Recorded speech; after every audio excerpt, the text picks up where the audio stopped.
Primary ignition.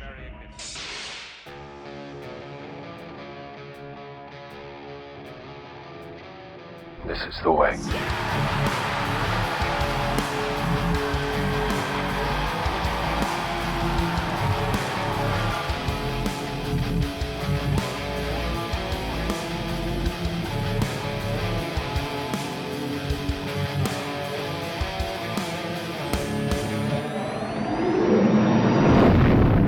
What is up, all of you Ugnaughts and Jawas out there, and welcome to a new episode of Mando Talk. I am your host, as always, Caleb Keller, and we are officially finishing our Mando Rewatch series with our Boba Fett focused episodes that focused on the Mandalorian himself, you know, when it suddenly became The Mandalorian Season 2.5. That's what we're going to be talking about on this podcast episode, but at the end of the podcast, just like we did last podcast episode, I am going to share an update regarding Star Wars news. However, we're going to keep it Mandalorian focused. A lot of stuff Mando is coming out, obviously, with Season 3 rapidly approaching.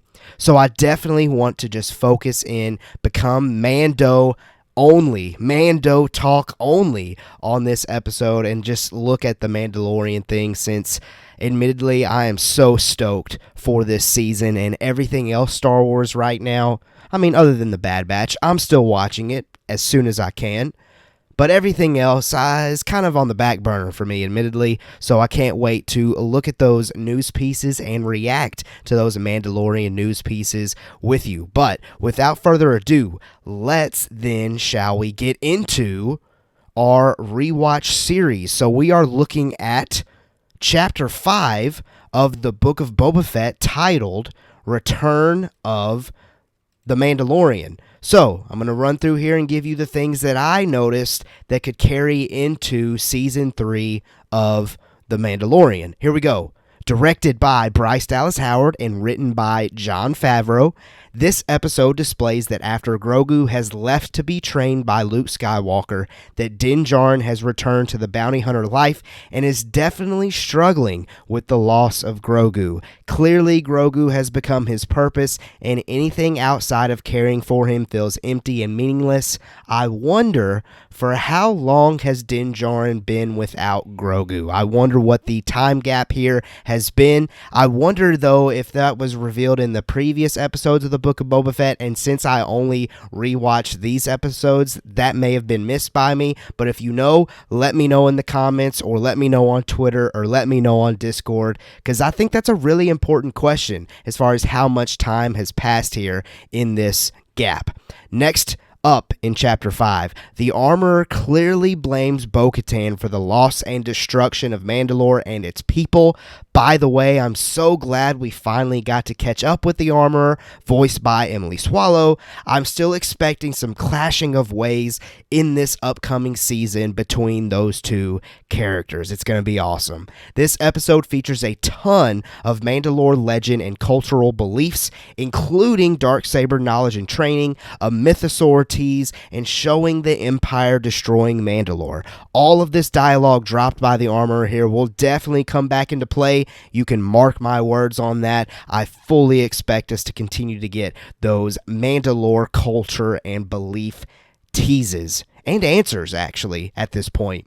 Din Djarin struggles to wield the Darksaber, but is luckily given some pointers and trained by the Armorer. I still wonder who helped Moff Gideon learn to get a decent control of the Darksaber. Moff Gideon's background could be explored in the upcoming season, but it is mentioned in this episode that it's expected for him to be put on trial by the New Republic, so we may see some of that too.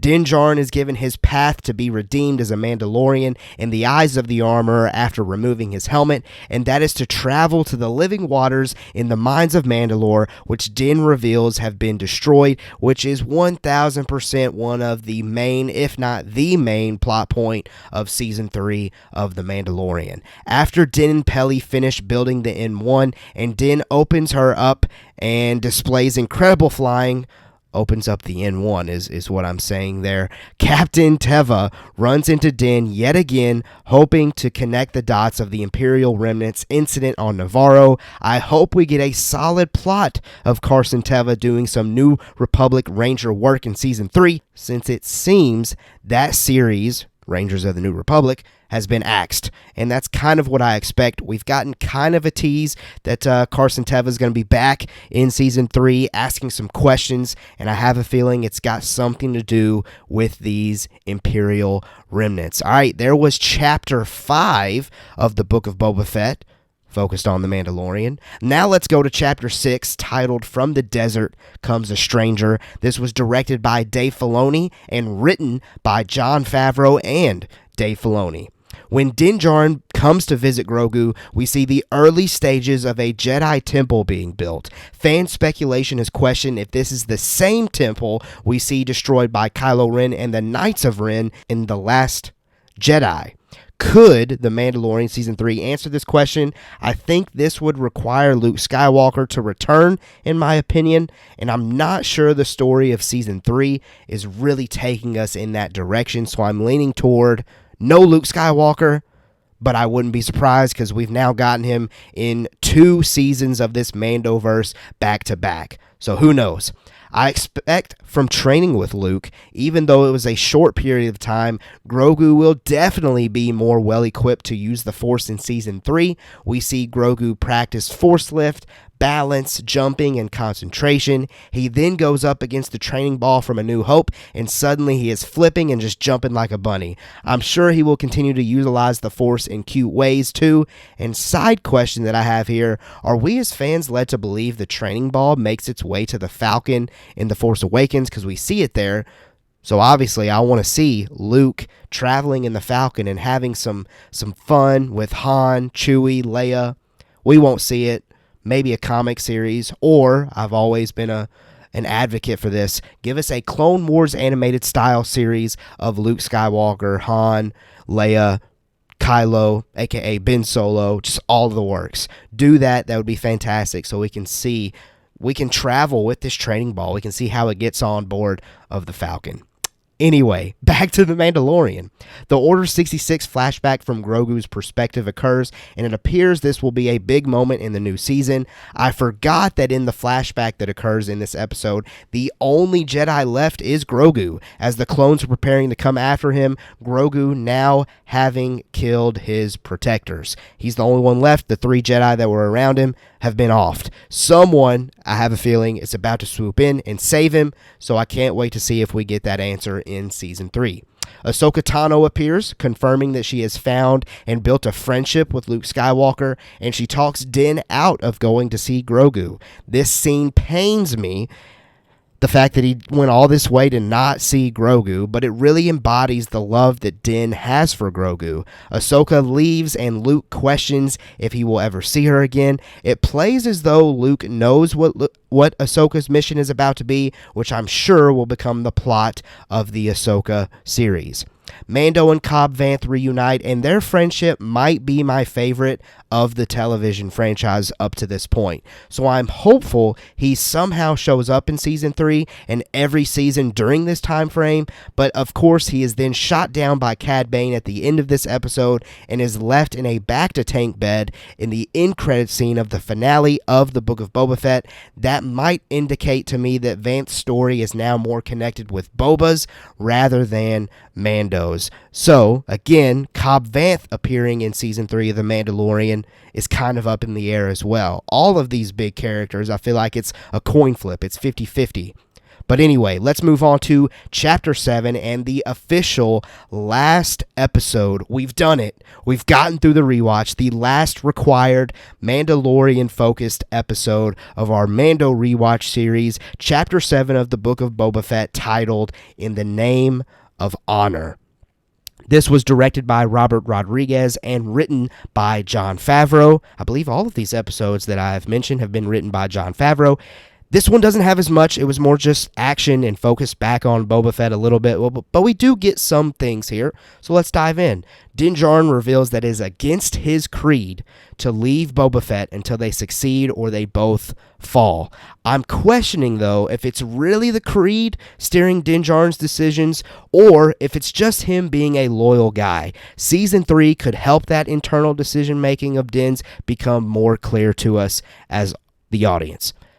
We get some awesome jetpack action from Boba Fett and Din Djarin in this episode, and anytime Season 3 wants to do that, feel free to do so. Nothing gets me going quite like seeing a Mandalorian, Boba Fett, Din Djarin, Bo-Katan, any of them using that jetpack. I actually question why the two didn't get back up in the air once the Pikes started beating them. But that's a complaint for the Book of Boba Fett that I probably talked about when we were doing our Book of Boba Fett after shows last year when this thing came out. Din Djarin and Grogu officially reunite with a leaping embrace that warms the soul, and it still to this day makes me emotional, and it plays so great now. As you know, I've become a father now, so now all of those emotions hit me whenever I see these two interact with each other. So this moment is still to this day emotional, and it's so great. Grogu shows impressive force abilities here by destroying one of the crawlers and calming the Rancor down after it starts going rogue, followed by taking a great, cuddly, cozy nap with it. Of course, those force abilities, I expect to even expand upon that in Season 3. Din and Grogu are now off in space on the N1 together, ready for Season 3 adventures, and clearly, as all little kids do, Grogu enjoys going fast. But there you go. There were the big Season 3 possibilities, takeaways, that I noticed, that I saw as I was watching those final chapters, the final 3 chapters of the Book of Boba Fett, that focused admittedly 50-50 on Boba Fett, but the other 50 was focused on Din Djarin. So there was definitely some stuff there, in my opinion, that could carry over into Season 3, and hopefully you agree on some of those. If I missed some, let me know. Again, Twitter, Discord, in the comments on YouTube. All of those are available to let me know your thoughts on that. But that concludes our Mando rewatch. Man, that was quite the challenge, if I'm being completely honest with you.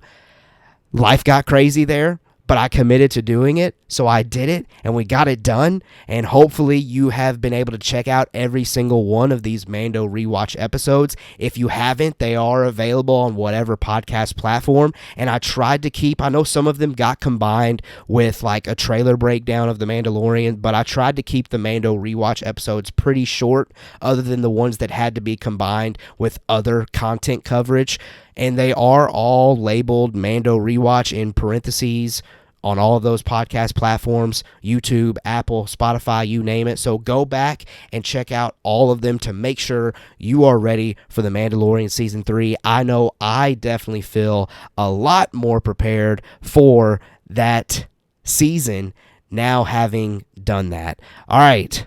It's now time for us to kind of do our reaction to the latest and the greatest news of The Mandalorian this past week and a half, 2 weeks.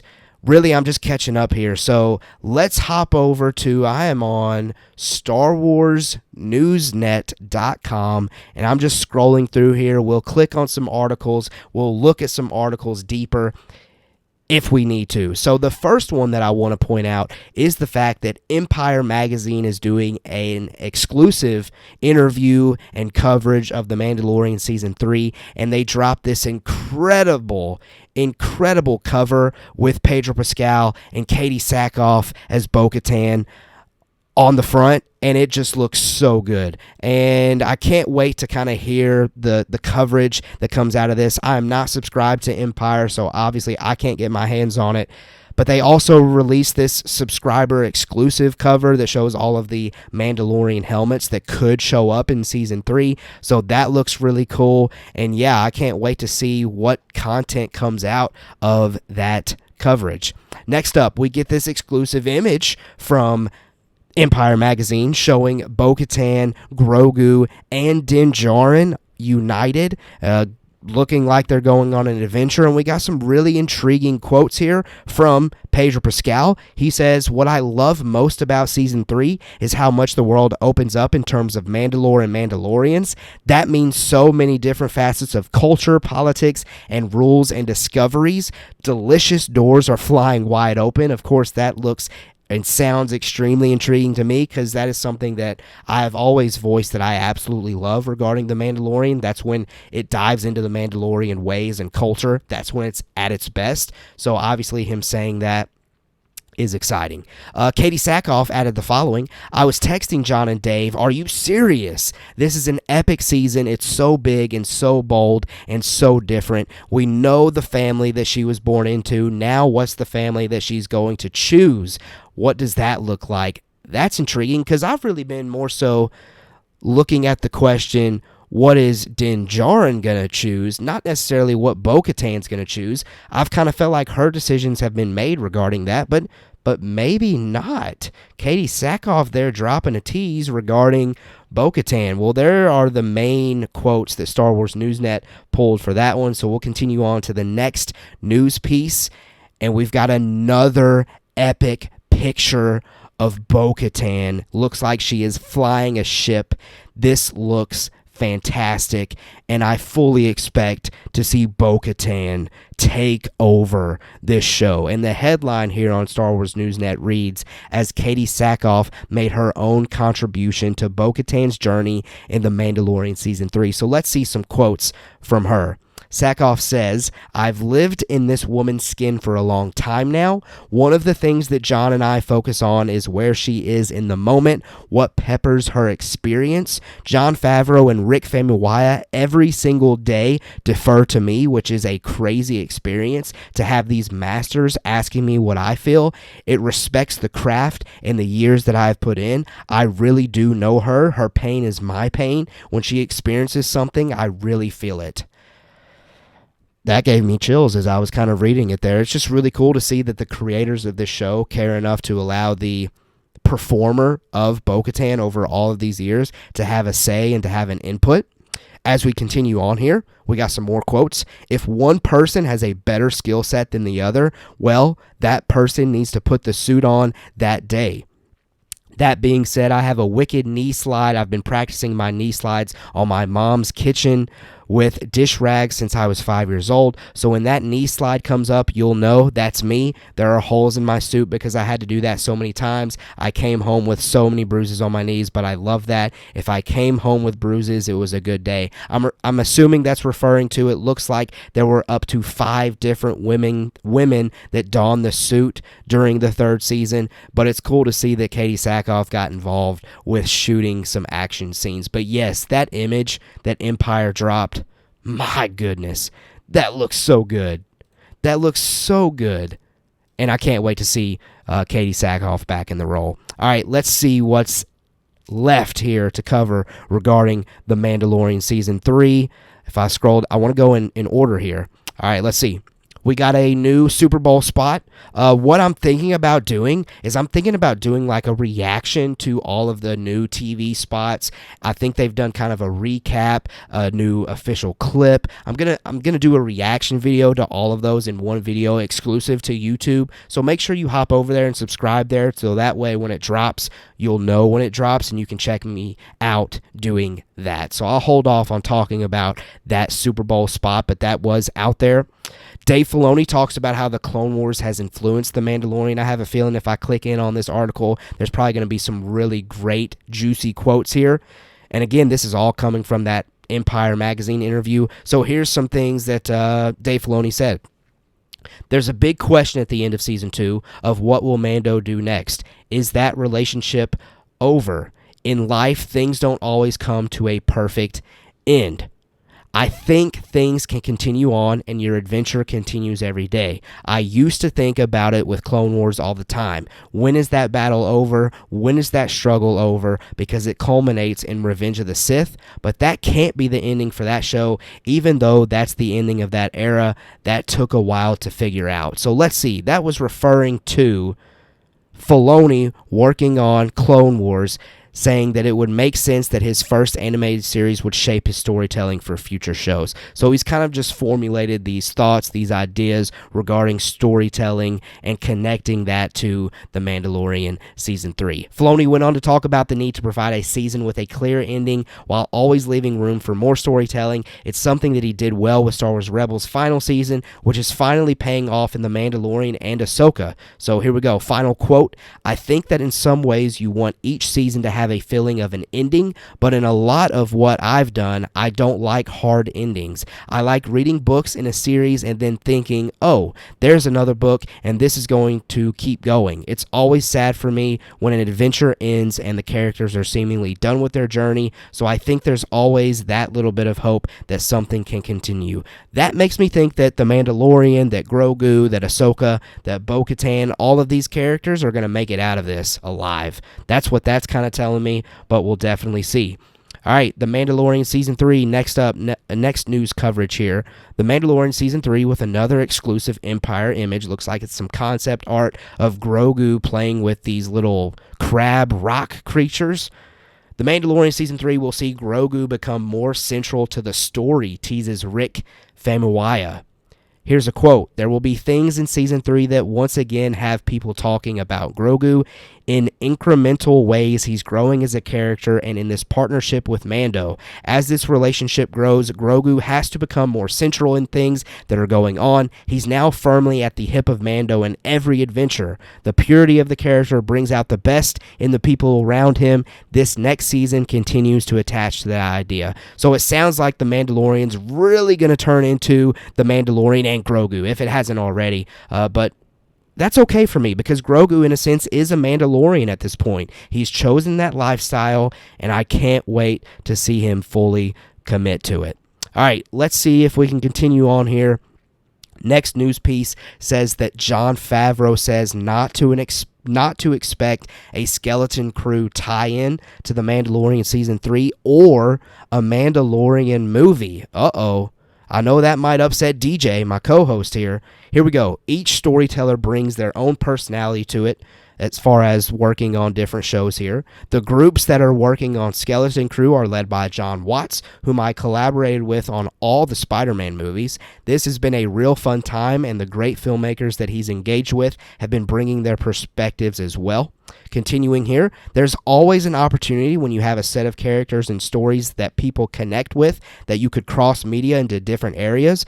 Marvel does it quite effectively. It's just a matter of where our time should be spent and what the appetite of the audience is. With all these stories we're telling, it definitely is a full-time job just keeping this going with what we're doing now. Television has a much different rhythm and schedule than film does. So that's him regarding connecting this to a crossover movie. It sounds like they're wanting to keep this all on television, and I know that's my personal preference and opinion that they should just keep it on TV and not do a whole Mandalorian crossover movie or anything like that.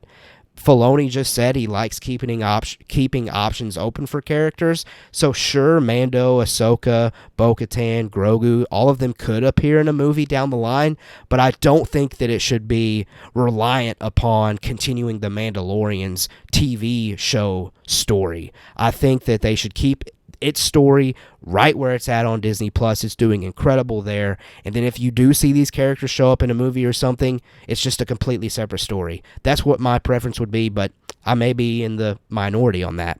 We continue here. It looks like Favreau talks about working with Kevin Feige, of course, Marvel Studios president, Marvel Studios president. "I speak to Kevin Feige regularly, and we're always watching each other's stuff. Clearly, I've worked in the MCU, and I'm dealing with people who worked in Star Wars for a long time. There's a lot of overlap, and certainly in the fan base, I think one informs the other. That's just the nature of storytelling on the technological side as well as stylistically. So it just seems like, they're coming from a similar background there and saying, in this Mandoverse, there's definitely some similarities regarding these pop-up moments for these pop-up characters, connecting it all. So it's still possible, but it doesn't sound like maybe it's as such a priority as maybe we originally thought. All right, let's move on. Let's see. We've got Favreau talking about the Mandalorian and Grogu's reunion in the Book of Boba Fett. That is a hot topic, so I'm sure these quotes are going to be very intriguing. Here we go. Favreau addressed the reunification of Din and Grogu and what it meant for Season 3 of The Mandalorian, saying this: "We couldn't just hit a hard reset. It's going to be interesting to see how this unfolds for people who may not have seen the Book of Boba Fett, but I think the Book of Boba Fett offered time to pass. You saw what Mando was like without Baby Yoda, and we saw what Grogu was like without the Mandalorian, and neither of them was doing too good. So them coming back together was a really good plot point that allows us to jump back into Season 3 while maintaining the central relationship." And I believe on the last podcast episode, I kind of alluded to me agreeing with that idea. I don't think saving Grogu and Din Djarin for their reuniting in Season 3 would have been a big enough finale moment. I'm kind of glad that it happened in the Book of Boba Fett because it allows us to get so much deeper with the epicness of Mandalore stuff. All right, continuing on here. Speaking about balancing Grogu's time with Luke against the goal to reunite him with Din Djarin, Favreau said the following: "I think you had to service both things. Just because this kid has the potential and had training, does he belong away from the Mandalorian? I saw it more like Paper Moon, where the whole thing is about delivering the kid to the blood relative, only to realize that whether genetically through her father or just through bonding, Tatum O'Neal has to end up with Ryan O'Neal. That ending feels really good to me, and this little kid Grogu is given a decision to choose, and the kid chooses the emotional relationship and wants to be with the Mandalorian and passing up Yoda's lightsaber. Part of you wants to see him develop in that way, and part the other." Yeah, 1000%. I completely see where he's coming from there, and I like allowing the character to get to choose as far as Grogu choosing what he would prefer to do.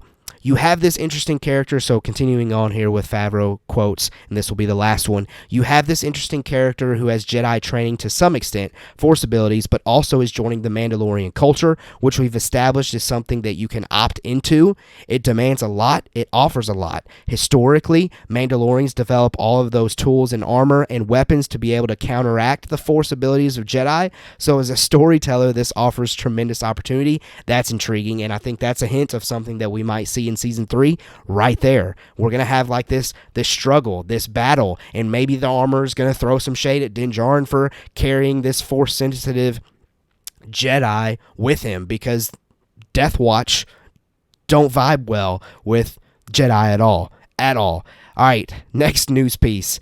We get a first clip of The Mandalorian Season 3 showing Carl Weathers reuniting with Din and Grogu. Again, I'll do a reaction video to that. I will say that clip is extremely perfect. It is so perfect. It's Grogu giving Din Djarin a run for his money, a father-son kind of moment. I absolutely love it. Again, we get the next news piece here is Din and Grogu in the Mandalorian recap video. Again, I'll react to it, but I've kind of given you a recap of the Mandalorian so far with this Mando Rewatch. So I feel like with that recap video, we've kind of covered that here on Mando Talk. And then the last news piece, and we're officially caught up with the news of The Mandalorian recently, is this new poster that looks absolutely fantastic. It features 4 of our Mandalorians kind of on what it looks like a deserty background. We got Din Djarin, we got Bo-Katan, we got the armorer, and we've got Paz Vizsla. It is Paz Vizsla, right? Yes, it is Paz Vizsla, voiced by Jon Favreau. That looks fantastic. That is a great poster. That is a poster that I would love to have in my office, studio, anywhere, hanging up on the wall. It just looks absolutely great. Well, there is all of the Mandalorian news. There was us finishing our Mando rewatch, and we are officially then through the agenda for this podcast episode. Make sure you subscribe to us wherever you are listening. YouTube, help us get to, 400 subscribers by the time the Mandalorian finishes. That would be absolutely fantastic to hit 400, maybe even 500 when the Mandalorian Season 3 is going. Help us do that. The best way to help us is to just share it and subscribe yourself. Subscribe on Apple, Spotify, wherever, whenever. Hit those buttons, the likes, all those things. Follow me on Twitter, @MandoTalk, TikTok, @MandoTalk, and join our Discord. Link is down in the description, and I will get out of here. I hope you have a great week. I hope you enjoy preparing for the Mandalorian as much as I'm enjoying preparing for the Mandalorian. It has been absolutely fantastic. I hope you've gotten some great takeaways from this podcast episode alone, but also the entire Mando rewatch that we've done. I've loved covering it. If we get another trailer or more great news, I'll definitely release a new podcast episode soon. But don't forget, March 3rd will be our first companion spoiler discussion podcast, dropping on Friday, March 3rd. And then we'll do another one the next Friday with each episode that comes out of The Mandalorian. All right, time for me to get out of here. As always, we have spoken.